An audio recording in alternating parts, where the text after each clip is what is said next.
بسم الله الرحمن الرحيم. السلام عليكم ورحمة الله وبركاته. الحمد لله رب العالمين. الحمد لله الذي أرسل رسوله بالهدى ودين الحق ليظهره على الدين كله ولو كره المشركون. أشهد أن لا إله إلا الله وحده لا شريك له، وأشهد أن محمدا عبده ورسوله. اللهم صل وسلم على حبيبنا وشفيعنا وقدوتنا وأسوتنا محمد وعلى آله وأصحابه أجمعين. فقال رب اشرح لي صدري ويسر لي أمري واحلل عقدة من لساني يفقه قولي. سبحانك لا علم لنا إلا ما علمتنا إنك أنت العليم الحكيم. ولا حول ولا قوة إلا بالله العلي العظيم. اللهم انصر الإسلام والمسلمين. اللهم انصر إخواننا من المظلومين والمستضعفين. اللهم انصر المجاهدين في فلسطين، في غزة، في كل مكان وفي كل زمن. اللهم إنا نجعلك في نهور أعدائنا ونعوذ بك من شرورهم. اللهم بدد شملهم وفرق جمعهم وشتت كلمتهم وزلزل أقدامهم وسلط عليهم كلبا من كلابك يا قهار يا جبار يا منتقم يا الله. اللهم يا منزل الكتاب ويا مجري السهام ويا هاسم الأحزاب اهزمهم اهزمهم اهزمهم من صنع عليهم. وصلى الله وسلم عليه والحمد لله رب العالمين. فقال الله تعالى في القرآن الكريم بعد أعوذ بالله من الشيطان الرجيم: وما آتاكم الرسول فخذوه وما نهاكم عنه فانتهوا واتقوا الله إن الله شديد العقاب. فقال الله تعالى في الآية الآخر: وما أرسلناك إلا رحمة للعالمين. Dan tidaklah kami utuskan engkau wahai Muhammad melainkan memberi rahmat buat sekalian alam. Allah Subhanahu wa ta'ala juga berfirman: wa qadayna ila bani Israil fil kitab la tufsidunna fil ardi marratain wa la ta'lunna 'uluwan kabira.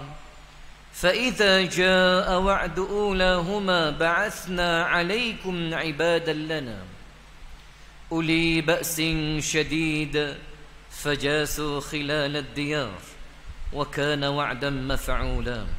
صدق الله العظيم. Firman Allah Subhanahu wa ta'ala yang bermaksud, dan kami telah tetapkan kepada Bani Israel dalam kitab itu, sesungguhnya kamu pasti akan melakukan kerosakan di bumi Palestin.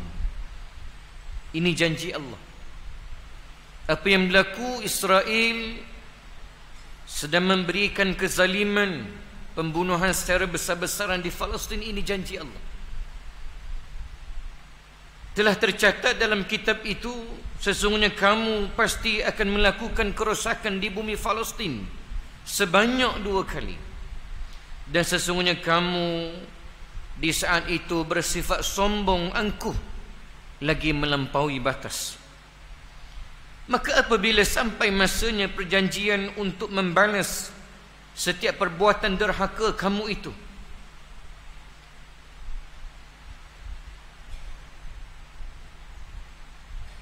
dan datanglah kepada kamu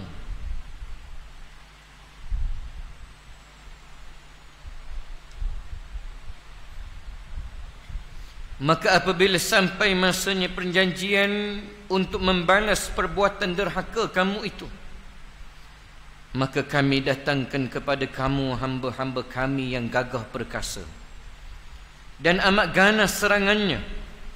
Lalu mereka menjelajah di segala curug rantau demi membunuh dan membinasakan kamu. Dan ketahuilah bahawa ia suatu janji yang benar dan pasti akan berlaku. Sadaqallahul azim. Yang saya muliakan Al-Fadhil Tuan Imam, Al-Fadhil Tuan Bilal, pengurusi dan seluruh ahli jawatan kuasa masjid, para alim ulama, para asatizah, ustaz dan ustazah, tuan-tuan guru, muslimin muslimat, hadirin hadirat, ibu ayah, abang kakak, rakan-rakan, sahabat-sahabat serta anak-anak yang dimuliakan oleh Allah Subhanahu wa taala.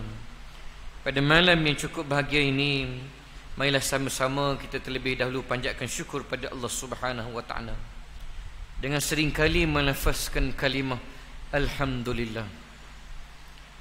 Ada sebahagian kata-kata ulama, iaitulah dengan kata-kata alhamdulillah ala kulli hal.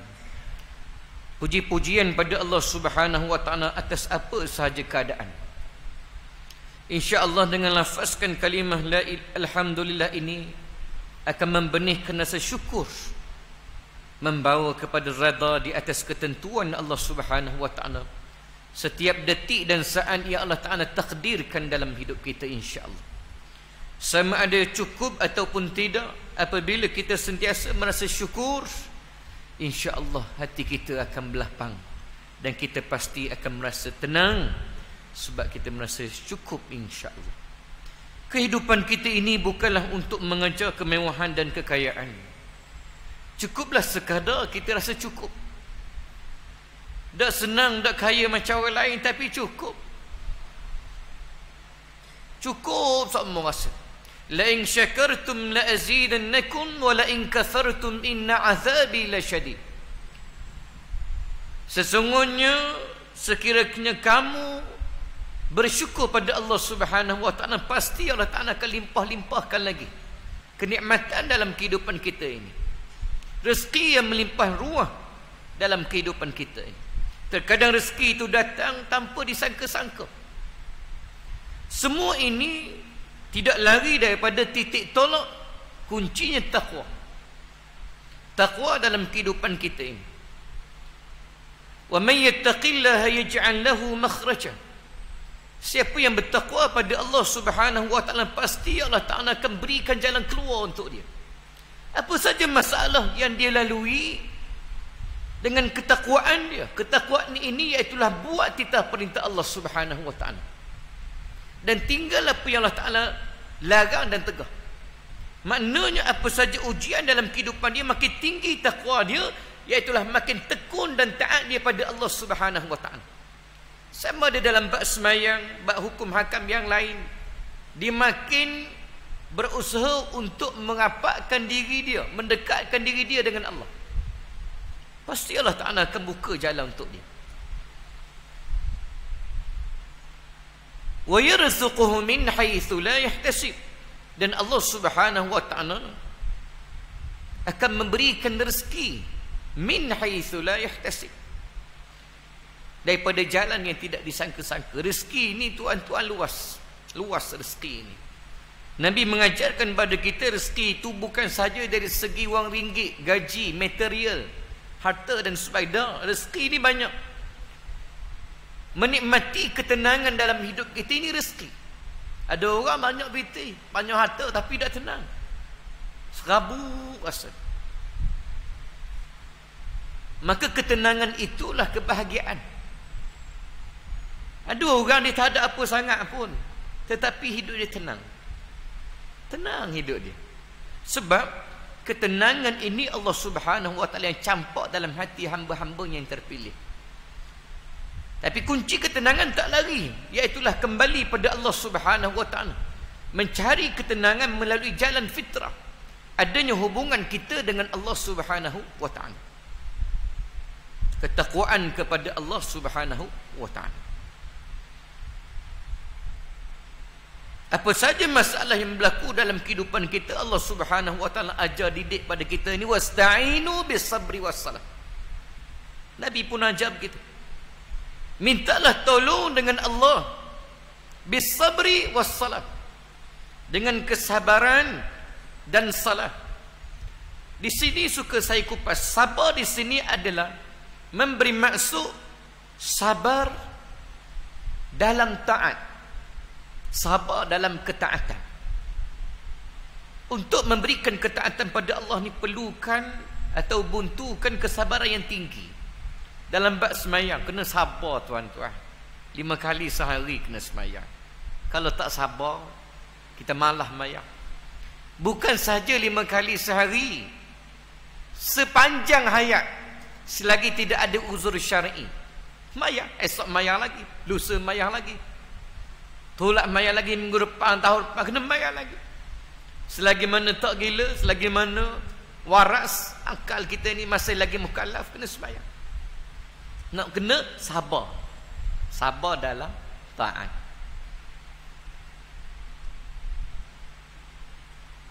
Apa sahaja hukum hakam Allah Ta'ala, titah perintah. Nak puasa, puasa lagi lah kena sabar. Nak buka pukul 7 lah ni awal gari. Kalau puasa musim ni sedap lah. Dalam pukul 7 buka dah. Kena sabar. Tak sabar ke sebelah tengah hari bahan nasi dah. Kena sabar.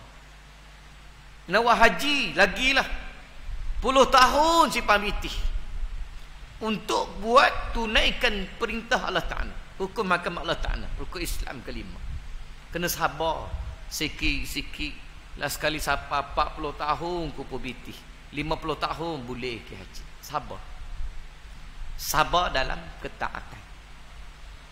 Sebab memang segala ketaatan pada Allah ni menuntut supaya kita sabar sangat-sangat. Selain daripada itu, sabar atas ujian. Sabar atas ujian. Sabarlah nak buat macam mana lagi. Jangan sampai mulut kita ini terlepah, terbabah atau celupah. Pasal apa? Sungut banyak. Sungut banyak. Tahan. Sabar. Yang kedua, salah. Salah itu wasta'inu bis-sabri was-salah. Bersabar di atas taat. Yang kedua, salah. Salah itu minta doa. Secara istilahnya, secara bahasa, salat ini doa. Tak boleh lari. Makin tinggi ketekunan kita pada Allah, makin taat kita pada Allah, makin dekat kita dengan Allah atas nama tekun dan sabar tadi. Dan kita berdoa pada Allah Subhanahu wa ta'ala. Ini kunci dia. Nabi Yusuf AS diuji oleh Allah Subhanahu wa ta'ala. Kunci kejayaan Nabi Yusuf tak ada nilai. Yang pertama, sabar. Sabar ini taat lah. Taat itu taqwa. Taqwa. Yang kedua, minta tolong dengan Allah Subhanahu wa ta'ala. Berdoa. Salah adalah hubungan hamba dengan Tuhan Sang Pencipta. Selagi mana kita jaga semayang ni tuan-tuan, pasti Allah Ta'ala akan jaga kita. Itu kunci dia lah dalam kehidupan ini, di mana ayah-ayah tuan-tuan semua dah lalu perkara ni, dah ada pengalaman buat perkara ni semua, lebih matang, lebih arif dalam kehidupan ini. Orang jaga semayang, insya-Allah kehidupan dia selamat. Allah Ta'ala akan mudahkan urusan-urusan dia. Kuncinya berjaga semayang. Semayang je. Begitulah yang kita nak pesan pada anak-anak kita, cucu-cucu kita. Semayang. Jaga semayang tu, hubungan dengan Allah Subhanahu wa ta'ala. Maknanya bila dia ada uji Allah Ta'ala, tambahkan, tingkatkan taqwa dan tingkatkan lagi doa pada Allah Subhanahu. Dua perkara ni jaya. Akan dikeluarkan oleh Allah Subhanahu wa ta'ala daripada apa sahaja kesulitan, ujian dalam kehidupan, insya-Allah. Berkata Sayyidina Umar, setiap takdir yang Allah Subhanahu wa ta'ala tentukan itu di akhirnya pasti indah dan yang terbaik. Walaupun melalui detik-detik perik, seksa dulu, payah dulu, sakit dulu. Sakit, tapi hujungnya pasti Allah Ta'ala akan memberikan kenikmatan dan keindahan atas setiap takdir yang Allah Ta'ala atur pada kehidupan kita. Kita orang Islam yang beriman ini, maka bertawakal pada Allah. Kita serahkan urusan-urusan kita, urusan anak-anak isteri kita dengan Allah Subhanahu wa ta'ala. Tak mungkin kita mampu kawal semua. Kita mari sejak ni lepas pandang dah anak kita dah tahulah buat kenapa dah. Gimana pun dah tahu dah. Tak boleh nak kawal dah. Tak mungkin 24 jam kita mampu tengok kawal anak-anak kita. Maka di sinilah tawakal kita pada Allah, serah urusan pada Allah Subhanahu wa ta'ala. Apatah lagi anak-anak kita ngaji jauh-jauh. Ada orang ngaji Jerman, Mesir, UKM, UM. Dah boleh tengok dah. Dah boleh tengok dah. Apa yang boleh kita buat? Kita serahkan urusan pada Allah Subhanahu Wa Taala. Tawakal kita pada Allah. Sebahagian orang takut untuk tambah anak. Padanglah dulu. Dulu. Dudang. Sebab bila dia merasa dia yang memberikan rezeki. Nahnu narzuquhum wa iyyahum. Kamilah yang memberikan rezeki. Terserah pada Allah lah. Cukuplah insya-Allah. Anak kita hari ni jadi doktor, jadi cikgu, jadi pemain, jadi postman dan macam-macam lagi, jadi food panda ke apa lah. Siapa atur ni? Tengok rezeki tu atur masing-masing. Comel. Padahal kalau lok kita, Tuhan wik kita dah muatuh dirilah anak. Belum tentu tuan-tuan berterabur habis. Sebab kita tak tahu kelebihan masing-masing, kecekapan masing-masing anak kita ni. Maka kita serah pada Allah Subhanahu Wa Taala. Hadirin dimuliakan oleh Allah Subhanahu Wa Taala, kedatangan Nabi sallallahu alaihi wasallam sebagai rahmah buat sekalian alam. Wa ma arsalnaka illa rahmatan lil alamin. Tidaklah kami utuskan engkau Muhammad melainkan memberi rahmat buat sekalian alam. Nabi Muhammad sallallahu alaihi wasallam diutuskan oleh Allah di tengah-tengah kegelapan jahiliyah. Dunia di waktu itu dalam kegelapan jahiliyah yang amat. Umat dunia tak kenal Allah sebab terputusnya Nabi. Nabi Isa sejak diangkat oleh Allah Subhanahu Wa Taala, Nabi Isa tak mati lagi ni, ada lagi. Ada tersimpan di langit Allah Subhanahu Wa Taala. Satu masa esok di akhir zaman Nabi Isa akan turun. Dalam surah Takdir Allah, Nabi Isa turun di usia masa dia diangkat 30-an. Dalam keadaan segak lagi lah, segak, perkasa. Dan Nabi Isa memang lawa kan dia. Nabi melihat Nabi Isa alaihissalam, Nabi kata Isa lawa sungguh orang dia. Muka bercahaya, rambut merah kemerahan, tinggi lampai, putih orang dia. Segak, sasa badan Nabi Isa alaihissalam. Sejak Nabi Isa diangkat, nak jumpa Nabi Muhammad lahir, tuan-tuan, tercatat dalam kitab sirah lebih kurang 570 tahun. Lingkungan 500 ke 600 tahun dunia tak ada Nabi. Maka disitulah berlakunya kesesatan ummah dunia ini. Tak ada seorang pemimpin yang memandu manusia mengenal Allah. Tak ada pemimpin, tak ada cikgu yang tunjuk ajar siapa Allah dan bagaimana sembah Allah, tak ada. Maka hanyutlah manusia di waktu itu. Di tengah kegelapan inilah manusia lintang pukang, sembah pokok kayu kayang, bulan bintang, percaya pada khurafat dan sebagainya. Maka disinilah Nabi lahir pada tanggal 12 Rabiul Awal tahun gajah. Kita tidak kupas lagi dah pada malam ini bagaimana diangkatnya peristiwa bergajah. Saya masih lagi sebenarnya menyambung siri-siri sirah Nabawiyah, cuma dalam masa yang terbatas sikat sangat ni. Pada malam ini saya nak sentuh, menyambung peristiwa luar biasa yang berlaku pada malam kelahiran Nabi. Sebelum ini, dalam bulan yang lepas, kita sebut antaranya Yahudi melihat bintang Ahmad di langit menunjukkan bahawa telah lahir Nabi SAW, Nabi akhir zaman. Dia tengok pada malam tu bintang yang dinamakan bintang Ahmad, yang disebut, dicatat dalam kitab mereka, di malam kelahiran Nabi akhir zaman akan terbit satu bintang. Bintang ni bintang Ahmad, bintang comel, terang habis langit biru pada malam tu. Kita tak sebut dah tu. Kita juga sebut peristiwa luar biasa terpadamnya api sembahan orang-orang Majusi di Parsi. Api yang dia sembah ribuan tahun tak pernah padam, mampu pada malam tu. Malam Isnin Nabi lahir.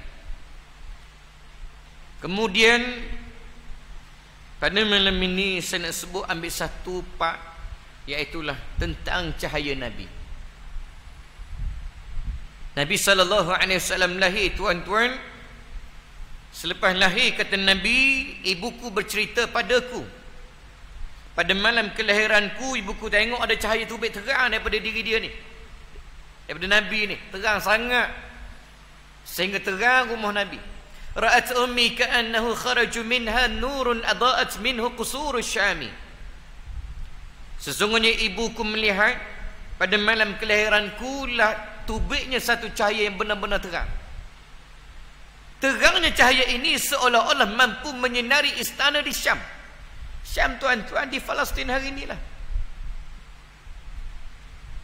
Palestin, Jordan, Syria dan Lebanon. Inilah yang disebut bilad di Syam. Satu masa dulu 4 negara ini jadi satu negara saja. Negara Syam dipecah oleh penjajah.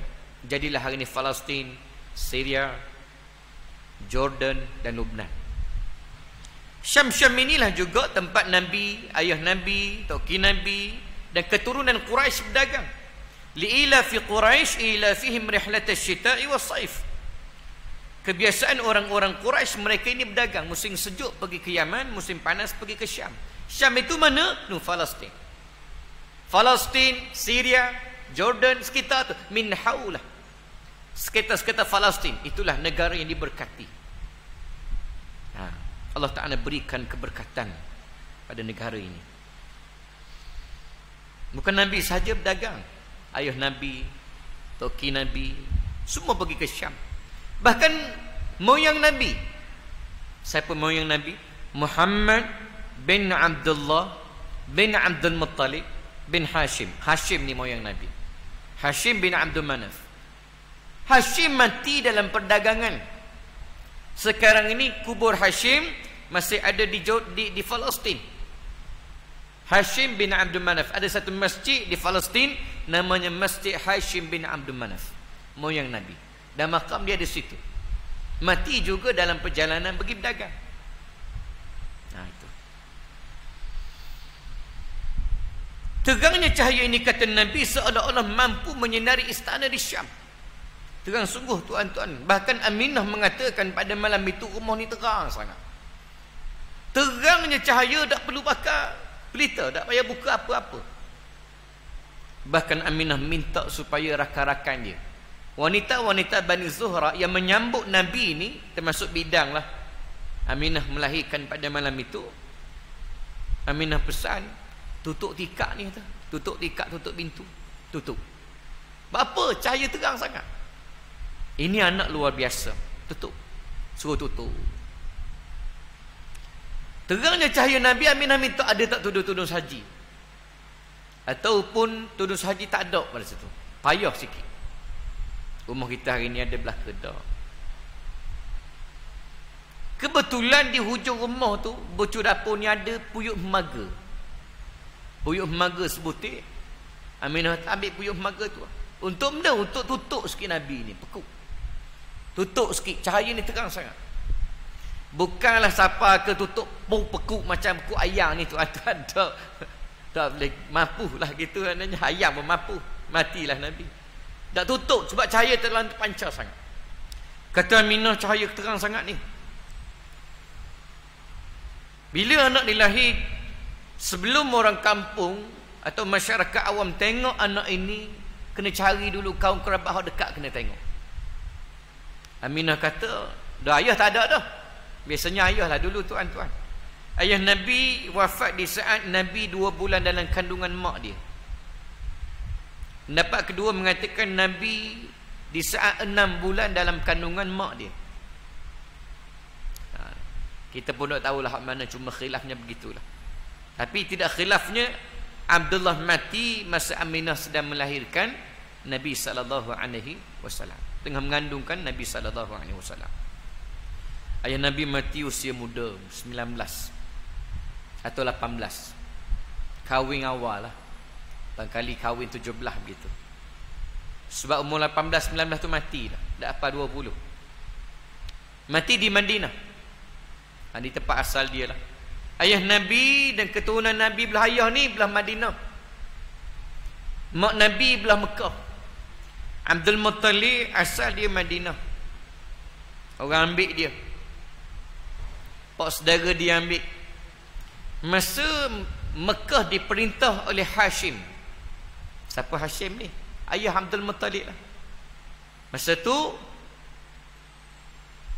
Hashim memerintah Mekah. Mati Hashim. Lepas mati Hashim, untuk menyambung pemerintahan di Mekah ni, mesti nak keturunan Nabi juga, keturunan Quraisy. Naiklah pak saudara dulu. Pak saudara yang menggantikan Hashim, iaitu adik kepada Hashim, namanya Muttalib. Namanya Muttalib. Muttalib dak tenung-tenung ni, lepas ni siapa pula ganti dia? Teringat anak Hashim ni ada di Madinah tu. Iaitulah Abdul Muttalib. Dan nama Abdul Muttalib sebenar bukan Abdul Muttalib. Nama sebenar dia adalah Syaibah bin Hashim. Abdul Muttalib itu gelarang dia, orang panggil dia. Adik kepada Hashim ini diambil Abdul Muttalib masa kecil lagi, masa budak lagi di Madinah, bawa masuk ke Mekah. Dan Muttalib ini dia suka beli hamba sebab dia orang kaya. Banyaklah hamba dia. Hak bahagian jaga kebunnya, hak bahagian jaga rumah dan macam-macam lah. Sebab Muttalib ni orang kaya. Masa nak masuk Mekah, dia gendong anak saudara dia ni, Abdul Muttalib ni, Syaibah ni, gendong atas belakang dia. Bila masuk ke Mekah, orang Mekah tahu dah dia suka beli hamba, berkatalah orang Mekah, Abdul Muttalib, Abdul Muttalib. Tu hamba Muttalib tu dia. Hamba Muttalib tu, Abdul maksudnya hamba. Oh, Muttalib bawa hamba dia tu, Abdul Muttalib. Padahal bukan hamba dia, tu anak saudara dia. Maka saat itulah lekatlah nama Abdul Muttalib. Walhal nama sebenarnya Syaibah. Oh, punya nama Syaib, bukan nama Abdul Muttalib, tu gelaran dia. Gelaran. Orang Mekah memanggil Abdul Muttalib sejak pada tu, budak lagi dah. Baik. Aminah kata kena panggil kaum kerabat dulu. Ayah tak ada, panggil Tok Ki. Panggil Tok Ki. Suruh pergi panggil. Di saat itu Abdul Muttalib sedang tawaf di Kaabah, sedang pusingan keempat. Datanglah seorang ni kata, ya Abdul Muttalib Sayyidul Mekah, wahai Abdul Muttalib pemimpin kami. Nah tu beranak dah tu. Aminah telah melahirkan anak. Cucu tu baik dah tu. Abdul Muttalib tuan-tuan, bila dengar saja tergesa-gesa dia. Tergesa-gesa berlari-lari anak dia nak pergi rumah Aminah. Dah tawaf tadi baru 4. Tawaf boleh berhenti tuan-tuan. Tawaf ni 7 pusingan. Kalau letih dapat, kita boleh berhenti, boleh makan-makan dulu, kita boleh minum. Lepas tu kita sambung pula, tak ada masalah tawaf. Tawaf bukan macam semayang. Semayang tak boleh lah, tak imam baru rakaat kedua mayang Isya, tak imam berhenti naik masuk bilik imam ni. Minum air dulu, dahaga weh. Terkebir-kebir makmum tengok. Tak boleh. Tawaf boleh. Abdul Muttalib sapa di rumah Amin. Bahkan sebelum tu lagi di Kaabah, Abdul Muttalib menyaksikan peristiwa pelik. Kata Abdul Muttalib, pasal apa mana ni pelik sangat ni? Berhala yang dipacak sekitar Kaabah ni belaga sama sendiri. Berhala ni tuan-tuan dipacak sekitar Kaabah sekitar 360 ekor. Mewakili setiap sehari dalam setahun. Begitulah, lebih kurang. Maknanya seekor berhala ni jaga sehari. Setiap berhala ni ada nama-nama dia. Dipacak sekitar Kaabah dan dalam Kaabah. Abdul Muttalib tengok berhala ni pelik, belaga sama sendiri, belaga. Bahkan ada sebahagiannya terbalik, patah riak pula. Peristiwa benda ni, kata Abdul Muttalib. Sempat Abdul Muttalib memandang perigi Zamzam. Air Zamzam pula setengah riwayat sebut membuak-buak malam tu. Blub-blub-blub banyak. Sampai melepoh tubik. Dulu perigi Zamzam ada di sekitar Kaabah. Ada dekat dengan Kaabah. Tapi sekarang tak ada, dah ditutup semua dah. Dan air Zamzam hanya boleh kita ikut paik dah lah ni. Siapa yang pergi ke Mekah 90-an itu dah. Ada lagi dam mandi. Pak saudara saya, tok saya, tak kisah saya cerita dam mandi di perigi tu. Orang dok amal masa tu. Mandi. Untunglah tengok air pergi Zamzam. Hari ni tak ada dah, dah nampak dah Arab Saudi tutup belaka dah. Arab Saudi dibuat paik-paik, pakai guna paik lah. Abdul Muttalib cepat-cepat pergi Aminah, kata dah mana anak ni? Kata Aminah, ayah bawa puyuk tu. Pergi tengok. Tutuplah sikit. Abdul Muttalib masuk cepat-cepat tuan-tuan. Bila Abdul Muttalib buka saja pintu sikit, cahaya Nabi tadi terus menembusi Abdul Muttalib. Terang. Abdul Muttalib sedar benda ni. Abdul Muttalib dukun Nabi SAW, cium dia 3 kali, dia dukung, kemudian awak tubik. Kata Aminah, ya nak gimana? Nak sambung tawaf. Nak bawa cucu, bawa dah pergi. Okey dia bawa. Sambung tawaf 3 pusingan lagi. Lepas habis 3 pusingan, barulah hantar balik semula. Ini dia tuan-tuan. Dalam bab cahaya, nak sebutnya terangnya cahaya Nabi ni. Sama juga peristiwa Suwaibah.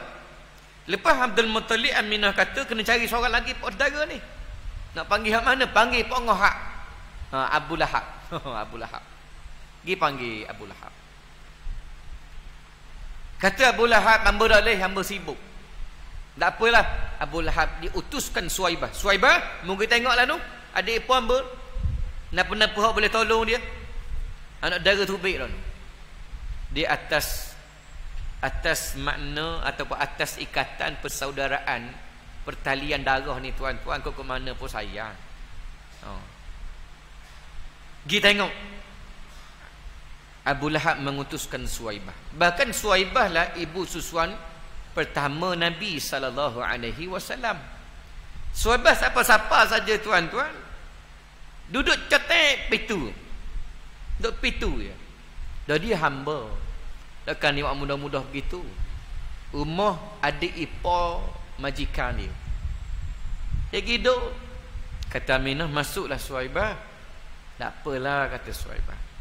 Pergi tengok anak tu. Anak baru lahir. Suwaibah pergi ngesok. Sikit-sikit. Dan kalau jalan pun slow. Sebab dengan status dia segan juga dia masuk rumah orang ni. Rumah majikan dia pula. Riwayat menyebut Suwaibah ngesok slow sikit. Nak tengok ni. Sampailah Suwaibah membuka puyuk ni tuan-tuan. Nak tengok Nabi, sama juga macam Abdul Muttalib, cahaya Nabi sallallahu alaihi wasallam dia terang seperti menembusi Suwaibah ini. Suwaibah kata, lain macam anak ni. Suwaibah dengan segera menyusukan Nabi sallallahu alaihi wasallam. Disusu sebelah ni. Lepas habis susu ni sebelah ni tuan-tuan, Suwaibah pun pusing Nabi, ambil isap susu ni pula. Belah kanan pula. Mana kata tadi belah kiri ni belah kanan pula. Tiba-tiba Nabi tak minum dah. Nabi tak kemuk dah. Kau panggil apa? Gombeng lah. Tak dah. Suwaibah habis puas, habis pujuk dah ni. Apa ni anak ni tak minum sebelah ni? Lepas tu Suwaibah pusing balik belah tadi. Dia minum pula. Dia dah kemuk-kemuk pula. Padahal susu tak ada dah belah ni. Pelik kata Suwaibah ni. Aminah memerhati peristiwa ini. Kata Suwaibah, pasal apa anak ni Aminah? Dia tak minum belah ni, dia minum belah ni je. Kata Suwaibah, wahai Suwaibah. Kata Aminah, wahai Suwaibah, mu ada tak anak? Kata Suwaibah, ada. 3 orang. Hak nyusu ada, hak bongsu. Kata Aminah, memanglah. Sebab itulah si anak ini tak minum hak selagi ni. Sebab dia tahu ni bukan hak dia, ni hak anakmu ni. Inilah anak manusia yang paling adil atas muka bumi ni, kata Aminah. Aminah pun ibu Nabi ni tuan-tuan, bukan dia tak tahu. Dia dapat banyak peristiwa-peristiwa semasa dia mengandung lagi. Ada suara-suara menyatakan ini anak pemimpin dunia. Ya, kamu ini bukan anak biasa. Kamu mengandungkan utusan Allah. Dan macam-macam lah suara-suara itu mari. Bahkan riwayat menyebut ada suara mengatakan berikan padanya nama Muhammad, berikan nama padanya Muhammad. Aminah. Tapi yang bagi nama tak kira Nabi, Abdul Muttalib. Kata Aminah, anak ini anak yang paling adil. Tahu. Hebat tuan-tuan. Aminah selepas Suwaibah, ibu susuan Nabi yang kedua Halimah. Kisah Halimah panjang, saya tak ambil cerita Halimah. Cuma nak cerita Halimah sapa rumah mak Nabi. Halimah sapa rumah mak Nabi pun sama. Mana anak tu? Kata Nabi, kata Aminah. Ngesok, slow sangat. Riwayat mengatakan Halimatus Sa'diyah ni nak pergi ambil Nabi tu jalan sikit. Sebab Halimah lagilah dia orang miskin, orang susah, daripada perkampungan Bani Sa'ad pergi ke Mekah untuk mengasuh anak-anak orang bandar. Bukan menyusu saja, sebenarnya mengasuh, ambil upah kerja. Dia jaga Nabi ni, ambil upah mengasuh. Itu budaya dia.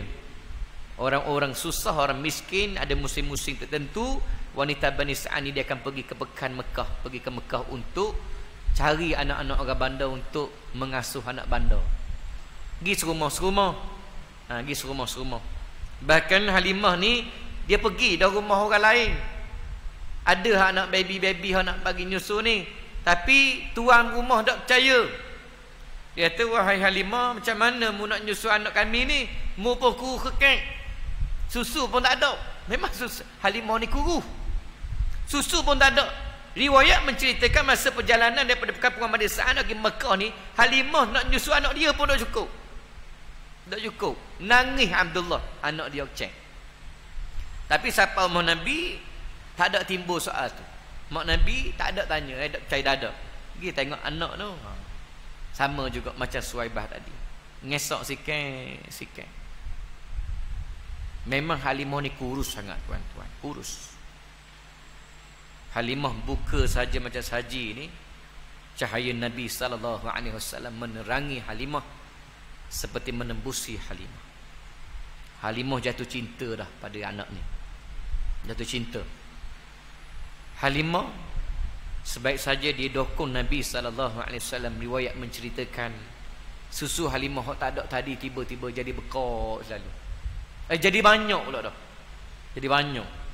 Halimah terus menyusukan Nabi sampai kenyang, dan sempat menyusukan anak dia sendiri yang menangis dalam perjalanan tadi kerana kelaparan, tak ada susu. Boleh pula minum. Sebelah ni untuk anak dia, sebelah untuk Nabi. Hebat, Masya Allah, tuan. Peristiwa luar biasa. Lama bincang dengan mak Nabi ni. Setuju, tak ada timbul, tak percaya apa gitu gini. Hari suami Halimah duduk luar rumah, tunggu. Lama dia duduk dalam. Tak mau tubik lagi. Tak mau tubik lagi. Halimah tubik dah. Dia kata, abang hamba dah ni. Bukan bini hamba ni, kata Haris. Bini hamba kuruh. Hamba dah ni bang, tengok molek. Ni cerita lah. Haris bila tenung-tenung, betul Halimah. Dah warna gemuk lah ni, berisi ni. Tuan-tuan, bukan sahaja dada Halimah ataupun susu Halimah jadi banyak, Halimah sendiri jadi berisi. Bukanlah gemuk macam tong derang tu, dok. Maknanya jadi berisi, sedap tengok ni. Jarang kita dengar cerita ni tau. Tapi cerita Nabi ni panjang lah, tuan. Gitu. Halimah, cerita dia. Unta Halimah tadi tu, riwayat menceritakan unta dia kuruh kering. Jalan beteh, kuruh sangat. Unta tak sihat, kulit kudih unta dia. Masa perjalanan mari lambat sekali. Bukan Halimah seorang mari, wanita Bani Sa'ad lain pun mari juga ke Mekah ni, cari anak-anak orang bandar, anak orang kaya, anak pemimpin, supaya bolehlah ngasuh. Kau nampak? Lambat sekali. Sapalah orang wanita Bani Sa'ad ni ngeluh. Wahai Halimah, cepat kau sikit, lambat sungguh mu ni. Lambatnya perjalanan mu ni menyebabkan lambat habis kita belaka ni. Kata dia. Dah nak warna kata Halimah ni dia ada. Untuk orang lain sihat belaka. Masa nak balik, tuan-tuan, unta tu pun jadi sihat. Bila saja Nabi naik, unta ni sihat. Unta meloncat-loncat. Haris tadi nak kawal unta, Haris naik sekali atas unta. Masa mari erat je, tak tahan. Sebab Halimah dengan anak dia je boleh naik. Dia perkampungan Bani Sa'ad dengan Mekah ni lebih kurang 300 batu. Mana lebih kurang sini ke Kemaman atau sini Kuatang. Perjalanan tu dia makan masa 2 ke 3 hari. Halimah Halimah balik gagah tak unta. Saya dia sebab boleh bayi awal, dah balik dulu lagi. Tiba-tiba unta ni laju, tuan-tuan, potong saya dia. Potong. Ada orang Batak tak kenal siapa dia ni, unta mana ni kata. Ada sebahagian di kalangan mereka ni kenal. Halimah tu aku kenal lah. Bukan Halimah guru. Dah Halimah aku kenal lah. Tak tahulah pasal apa bisnes dapat, tapi aku kenal. Mau kenal mana? Kenal unta dia tu. Dia cang kat mana? Sebab unta kita semua ni kata dia unta ekor kuning. Unta ekor hutan Halimah seorang je. Unta ekor hitam, unta tak sihat. Lepas tu unta Halimah tu. Pasal orang bertanya, ya Halimah, adakah unta ekor tunggang itu unta yang tadi? Hak marang ke? Hak tula je, tak ada tu. Unta ni di Mekah sempat nak jual. Nak jual tuan-tuan. Tak ada bitih. Kata Haris suami ni kita jual lah unta ni. Nak jual pula tak laku. Kuru. Belulang tak boleh bakar. Belulang kudih. Nak jual tak padang. Daripada tak padang, dah ya jual lah. Tak ada arah. Miskinnya Halimah. Tapi dah sihat balik. Berkata mereka, ya Halimah, seluruh sikit untamu. Cepatnya untamu menyebabkan kami pula terkejar-kejar. Oh, laju dah pula tuan. Halimah kata nak terus bukan adik kawan. Ini. Saya nak cerita tadi tuan-tuan peristiwa luar biasa, antaranya cahaya Nabi. Cahaya Nabi SAW. Memang cahaya Nabi terang. Itulah kupasan peristiwa luar biasa kita pada malam ini. Pasal cahaya Nabi SAW. Dan Abdul Muttalib dia yang ambil Nabi. Bahkan Abdul Muttalib yang memberikan nama kepada Nabi. Maknanya nama Nabi ni tak okey Nabi. Dengan memberi nama Muhammad. Persoalan dia tuan-tuan, mari mana nama Muhammad ni? Abdul Muttalib, mari mana nama Muhammad? Yang ambil mana ni? Pandai-pandai ni. Sedangkan orang Mekah waktu tu tak ada seorang pun nama Muhammad. Bukan nama kebiasaan orang. Kelam no Abdul Muttalib boleh nama Muhammad ni. Nama pelik-pelik ni tak suka orang tak suka. Ceritanya tuan-tuan, Abdul Muttalib dia berdagang ke Syam sebelum Nabi lahir. Dengan sahabat-sahabat dia, Sulaiman bin Mujazi', Hulailah bin Hajij, Imran bin Rabi'ah. Dia pergi ke Syam. Siapa di Syam bertemu dengan seorang pendeta Nasrani. Mana orang alim kitab. Orang tahu kitab Taurat, kitab Injil, dia kenal pasal Nabi, dia tahu cerita Nabi, Nabi akhir zaman. Nabi tak lahir lagi masa ni. Kata pendeta ni, tuan daripada mana ni? Siapa ketua? Kata Abdul Muttalib, ambalah, ketua Mekah. Dah daripada mana? Min Jaziratil Arab. Daripada semenanjung Arab. Tahu dah semenanjung Arab tu, tapi daripada mana? Mekah ke Madinah ke apa ke? Min Mekah. Abdul Muttalib kata Mekah. Mekah? Mekah. Sesungguhnya kata pendeta ini akan lahirlah seorang Nabi akhir zaman daripada tempat kalian yang namanya Muhammad. Tak salah dah, Mekah. Tak salah dah, memang tempatmu lah, Mekah lah. Akan munculnya seorang Nabi akhir zaman, laki-laki yang diberikan nama padanya Muhammad. Ia akan memerintah dunia, memberikan rahmat buat sekalian alam. Nama dia Muhammad. Tak salah dah, tempatmu lah lahir. Sebab dalam kitab kami sebut, satu lembah yang kering kontam biwadin ghairi ti sar'in 'inda baitikal muharram. Satu lembah yang kering kontang, tidak ada air, tidak ada kehidupan. Nabi Ismail, Nabi Ibrahim masuk dulu, kamu mana ada air? Mana ada orang pun Mekah ni. 'Inda baitikal muharram, di sisi Kaabah yang mulia. Ni asal awal-awal Mekah. Situ tempat lahir Nabi akhir zaman. Tapi nama dia Muhammad. Kata Abdul Muttalib, tak syah tahu mana ni. Dalam kitab kami ada belaka dah cerita ni. Sejak pada tu Abdul Muttalib pegang nama tu. Dia pegang nama tu, buat balik ke Madinah, balik ke Mekah. Dia seorang kata, tak, saya ni pun tahu. Cuma Abdul Muttalib kata, sipang rahsia ni. Cerita ni cerita sini je. Pesan. Dengan harapan masing-masing tuan-tuan, nak Nabi akhir zaman ni daripada keturunan masing-masing. Saya dia pun nak, Abdul Muttalib pun nak. Min sulbi Abdul Muttalib. Abdul Muttalib nak, aku nak Nabi akhir zaman ni daripada sulbi aku ni, keturunan aku ni. Nak takdirnya dengan hikmah ilahinya sampai Mekah ni selang berapa lama, lahirlah cucu dia, seorang lelaki-lelaki daripada menantunya Aminah binti Wahab. Abdul Muttalib bernama selalu Muhammad. Bernama Muhammad tu hebat tuan-tuan.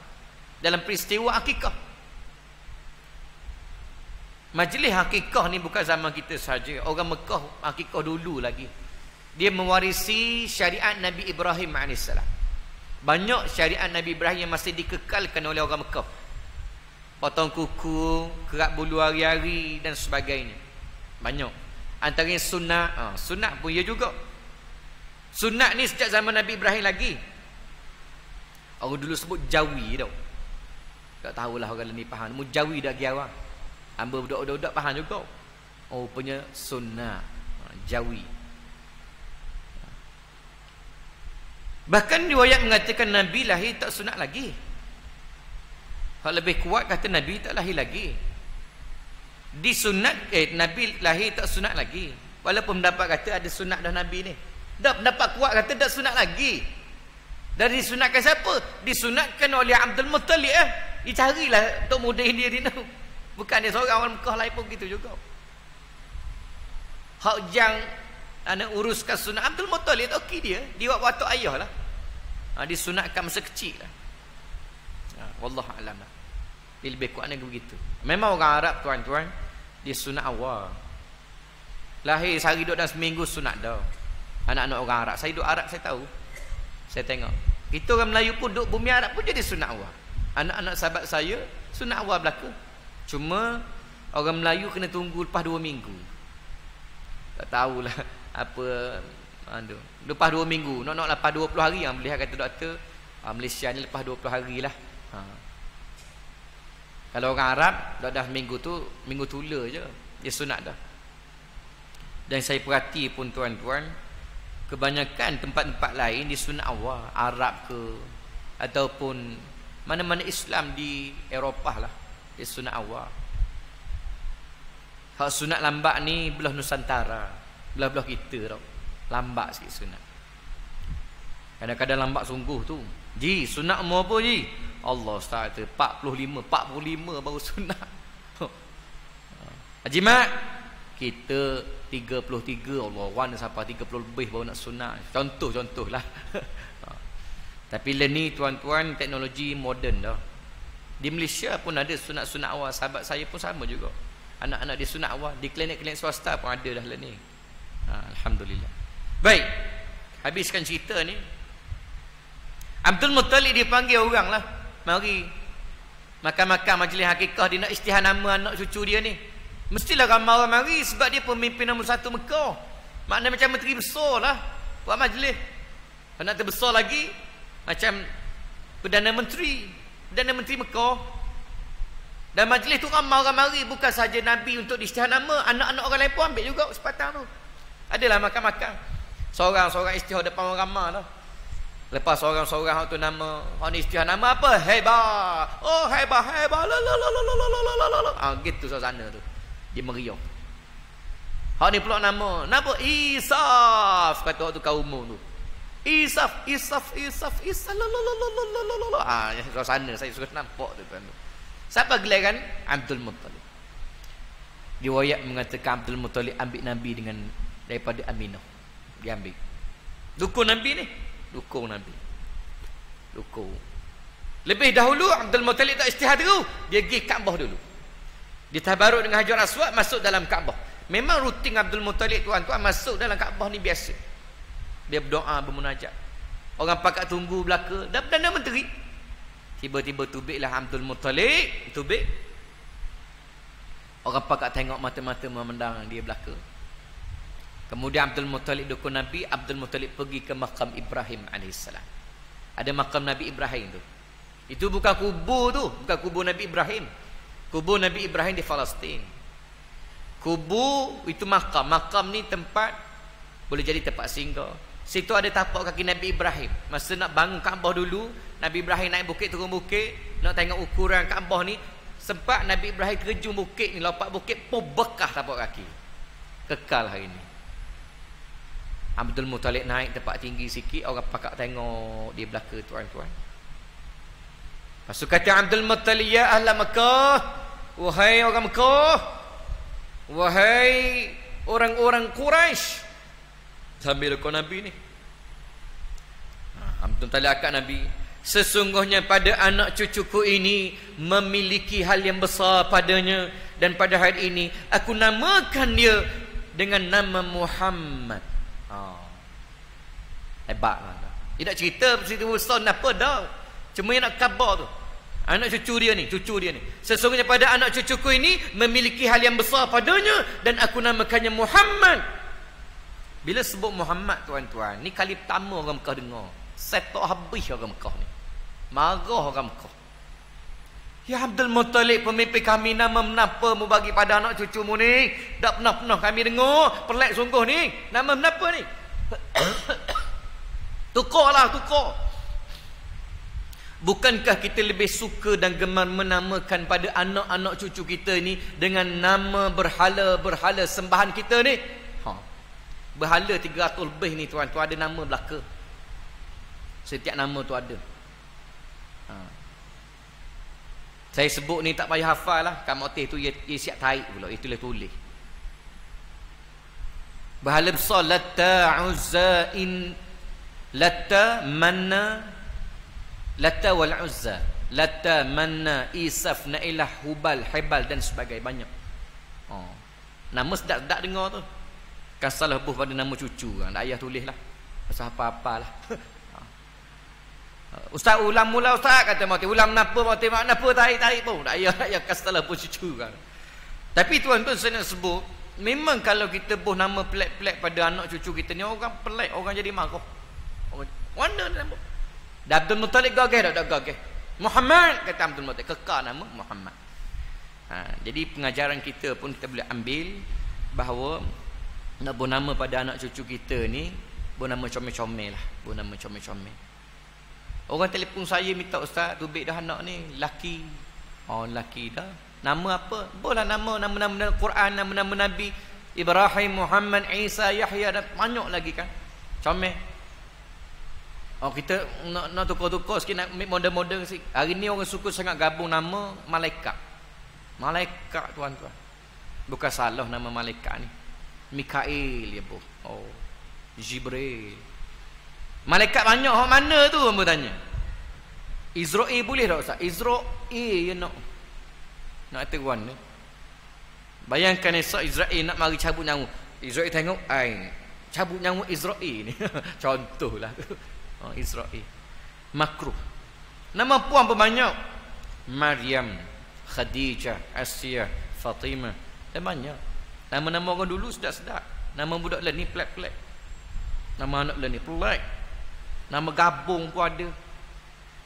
Nama gabung tuan-tuan, ustaz boleh tak kita nak gabung anak kita ni? Gabung warna apa tu dak, nama kita sikit, nama orang kita sikit. Dak kita nama apa? Kita nama Firdaus kata dia. Dah comel dah Firdaus tu. Dah orang rumah Samsiah. Dah anak kita gabung ustaz. Dah kita Firdaus, orang rumah kita Samsiah. Dah anak pisang tu. Janganlah tuan-tuan, kesian anak tu esok. Kena perli dia sayang dia balik sekolah ke apa. Wah pisang ayah dia beri nama tu dia. Pisang naka ke pisang belebak ulu ke apa tu. Pisang goreng. Ya budak-budak kan main. Malu anak kita. Ambil beg kuk muka ni. Janganlah biar nama comel-comel tu. Haji Mak tu Imam, bawa cucu comel haji. Cucu dah lepu dia tu. Maklum saya comel cucu haji. Lepu dah cakap okey, tang letung kata dak. Mulut cakap lepas. Ada cakap lepas. Kesak tak imam, tapi dah tak imam nak marah kata imam. Yalah kita tahulah kita ni tang. Orang panggil pun tak imam tang. Imam tang. Nak warna natu hamba orang putih. Rupanya natu tak imam orang putih. Putihlah anak ni. Dah biarlah haji. Anak nombor depan anak. Tak tahulah pakat ayah dia, mak dia tu. Beri nama apa? Dari sepakat dah nama divider. Divider tu. Apa nama dia? Mentang-mentang kerja JKA, divider je pun nama. Bukanlah buruk divider tu, tak kena pada orang yang buh tu. Contohlah tuan-tuan. Tak ada divider payah juga kita. Penting. Tam-tam ikutlah kerja apa pun, tam-tam kerja TMB dan nama apa anak ni? Tiapi pun nama. Janganlah buat Tiapi orang pelik pula orang apa dah buat Tiam Dera. Kata. Tiam Dera pun banyak lagi. Ya tuan-tuan, gitulah. Saya nak sebut bagi nama yang terbaik insya-Allah. Itulah yang boleh kita sempat kongsikan pada malam ini. Sirah Nabawiyah kita, sebenarnya saya ingin sangat nak sebut pasal Palestin. oleh kerana masa yang terlebih panjang ini insya-Allah akan datanglah. Tapi kita sedikit sebanyak kita sama-sama bermunajat pada Allah Subhanahu Wa Taala dalam isu solidariti Palestin ni. Jangan siapa dak cakna langsung. Itu je poin nak kabarnya. Dalam isu Palestin ini jangan siapa dak cakna langsung. Tak apalah nak jadi napa-napa pun ikut dia lah. Kita pun selesai boleh kerja, boleh makan, boleh apa ni. Tak boleh begitu tuan-tuan. Palestin itu bumi Islam, bukan bumi orang Palestin, bumi Islam. Bumi ada kaitan dengan kita, tanah kita tu. Makan orang Palestin yang berjuang Hamas terutamanya pada hari ini mereka mewakili kita.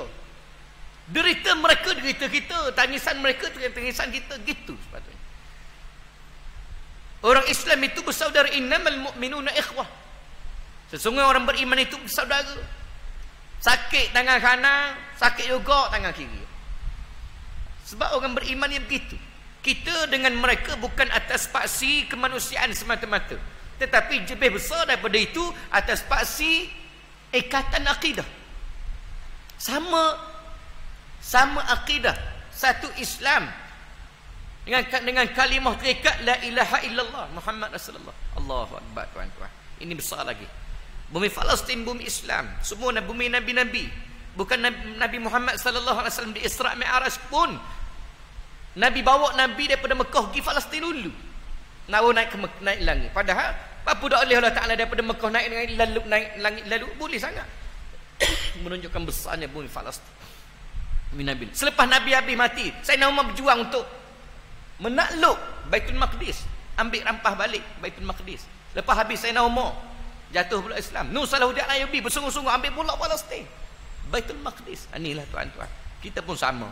Apa yang kita nak harapkan adalah moga-moga Allah Ta'ala beri kekuatan, kesejahteraan kepada penduduk Palestin, beri kemenangan pada tentera Islam insya-Allah. Kita yakin dan percaya akan tiba masanya kemenangan Islam akan membebaskan Palestin secara total, secara keseluruhan insya-Allah. Mereka berjuang sampai mati. Hari ini tak ada benda dah Palestin ni. Lebih pada 50% dah ranap habis dah Palestin. Padahal Palestin ni bukan besar pun. Israel yang dia kata Israel ni tuan-tuan besar. Palestin hok tinggal catek Gaza. Hujung ke hujung ni, utara ke selatan 42 kilo je. Mana naik kereta ni bukan 40 minit siapa dah hujung.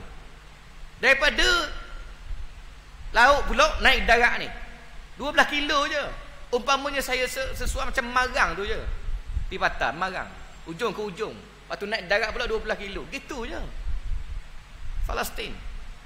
Habis anak habis dah. Mereka tak ada benda dah. Syahid dah. Itu je, bukan nak fikir nak hidup apa, nak mati dah.